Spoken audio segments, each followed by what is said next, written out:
Hi hello guys, आंबे म्हटले की उन्हाळा आलाच। उन्हाळ्यामध्ये स्पेशल अशी रेसिपी म्हणजे आम्ही करणार आहे इथे मेथी आंबा। चला तर मग बघूया त्यासाठी लागणारे साहित्य। आवडल्यास नक्की लाईक करा, कमेंट्स करा, शेअर करा।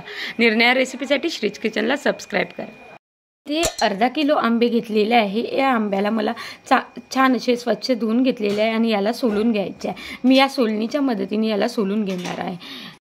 प्रकारे मी पूर्ण आंब्यांना असं छान प्रकारे सोलून घेतलेला आहे आणि पावशीने आपल्याला या प्रकारे काप करायचे आहे। तुमच्या आवडीनुसार तुम्ही छोटे मोठे काप इथे करू शकता। या प्रकारे मी इथे सगळे आंबे सोलून स्वच्छ करून घेतले आणि या प्रकारे छोटे छोटे काप करून घेतलेले आहे। आता चला तर मग रेसिपीला बघूया। या प्रकारे मी इथे एक पॅन घेतला आहे, त्यामध्ये 2 ते 3 पळी तेल घालून घेतलेला आहे। आपल्याला इथे जिरं मोहरी घालून घ्यायची आहे।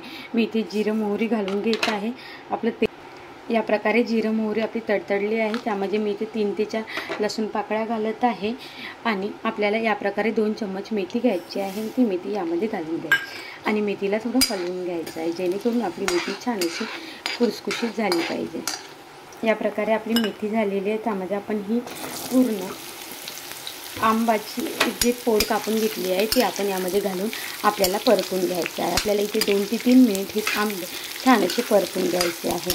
तेलामध्येच आपल्याला आंबे छान परतून घ्यायचे आहे। मी ते आंबे छान परतून घेणार आहे। या प्रकारे मी छान असे परतून घेतले आहे। आपल्याला इथे 2 ते 3 मिनिट छान असे वाफवून सुद्धा घ्यायचे आहे, म्हणजे मी यावर प्लेट ठेवून याला झाकून घेणार आहे।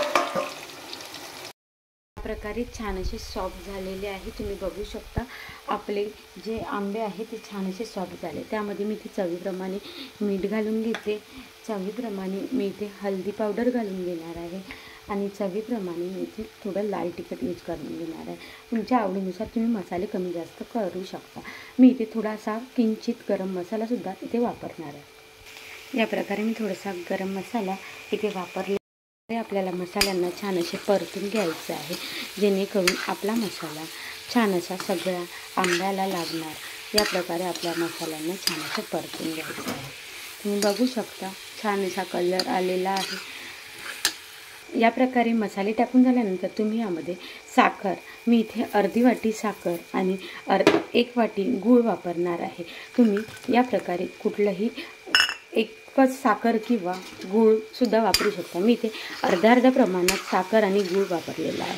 साखरेऐवजी गूळ वापरल्याने एकदम टेस्ट ही अशी छान अशी झणझणीत येते, म्हणून मी इथे अर्ध्या प्रमाणात गूळ आणि अर्ध्या प्रमाणात साखर वापरलेली आहे। या प्रकारे मी 2 ते 3 मिनिट याला शिजू देणार आहे।